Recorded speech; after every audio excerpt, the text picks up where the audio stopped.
Bem, agora acho que a questão central são os desdobramentos dessa 35ª fase da Operação Lava Jato. Percebam, notem que diferentemente da semana passada e da semana anterior ainda, há uma aceitação, abaixou a poeira em relação à Operação Lava Jato. Por quê? Porque era inquestionável.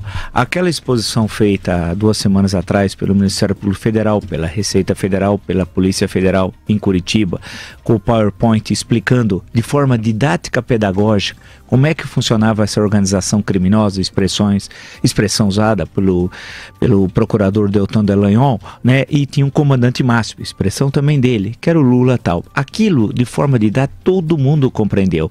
E essas exposições, elas tendem a ocorrer por quê?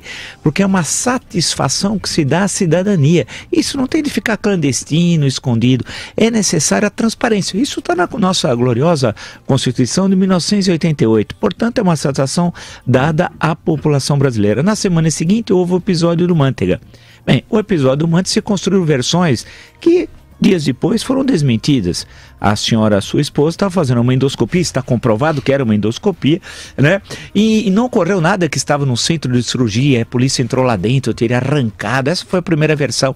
Aí veio os organizadores da organização criminosa, né? Fizeram todo aquele barulho na imprensa, tal. Alguns entraram na conversa. Nada disso. O Guido Mantega tem acusações gravíssimas que pesam sobre ele e que têm de ser apuradas. Agora, no episódio dessa semana, o Antônio Palocci, perceba que a repercussão foi quase mínima. Repercussão do outro lado, daqueles que são copartícipes do projeto criminoso. E muitos ingênuos que entram na conversa do projeto criminoso. Quase zero. Por quê?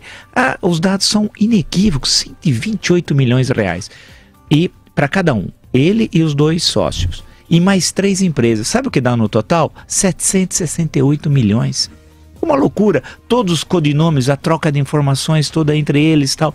Não adianta querer comparar. Falar igual ao período da ditadura. Qualquer defensor, eu me lembro do Sobral Pinto. Sabe qual é o exemplo para mim na vida? É Sobral Pinto. Sobral Pinto dizia o seguinte, isso está numa das biografias sobre ele: o primeiro juiz da causa do meu cliente sou eu.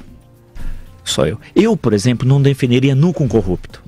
Sabe o que eu gostaria que fosse o Brasil? Que a OAB fizesse o seguinte: nós, a partir de hoje, sugerimos aos nossos associados, filiados, aos advogados, não defender corrupto. Sabe por quem ele seria defendido? Pela Defensoria Pública. Isso seria uma reforma. Eu sugiro a vocês, sei que vocês vão me odiar, tal, não tem nenhum problema, não sou candidato a nada. Isso mudaria a história do Brasil. A Ordem dos Advogados do Brasil lavaria as mãos e falar assim: corrupto não queremos dinheiro sujo, né? E que seja defendido pela Defensoria Pública.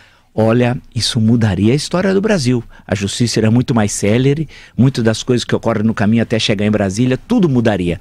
Então agora, em relação ao seu Palocci, perceba que caiu. Quando o Lula falou alguma coisa, ninguém deu atenção, nem falaram nada.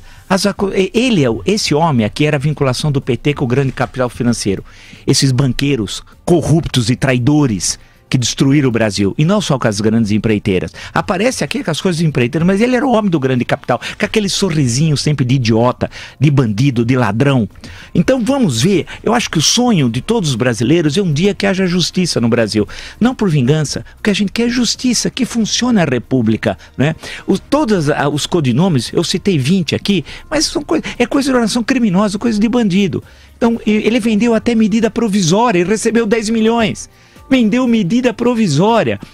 Quer dizer, a que ponto esse país chegou? E esse senhor foi poderosíssimo. No primeiro governo Lula, ministro da Fazenda. No primeiro governo Dilma, ministro-chefe da Casa Civil. Deputado federal, no segundo mandato do Lula, homem poderoso. Homem que destruiu o caseiro, o Francenildo. Eles violaram o sigilo bancário. Sabe o que aconteceu? Nada. Nem com o presidente da Caixa e nem com ele. Ou seja, o tempo foi passando. Agora é marcação cerrada. Aí saiu notícia assim: o PT acha que é uma conspiração para atingir Lula. Não. O PT sabe que o chefe da quadrilha, eu prefiro usar a expressão, da organização criminosa, tal qual o Ministério Público Federal, comandante Márcio, é o Lula. Portanto, todo apoio ao Lava Jato. O sistema republicano, a Praça dos Três Poderes, ela é imune à mudança. Ela não se autorreforma. O poder nunca se autorreformou. O Giordano Bruno, lá no século XVI, já disse isso faz tempo, né? E terminou na fogueira. A questão que se coloca é que o poder é imune. Esse poder não muda. Nós só conseguimos impeachment porque veio de fora. a presença das ruas.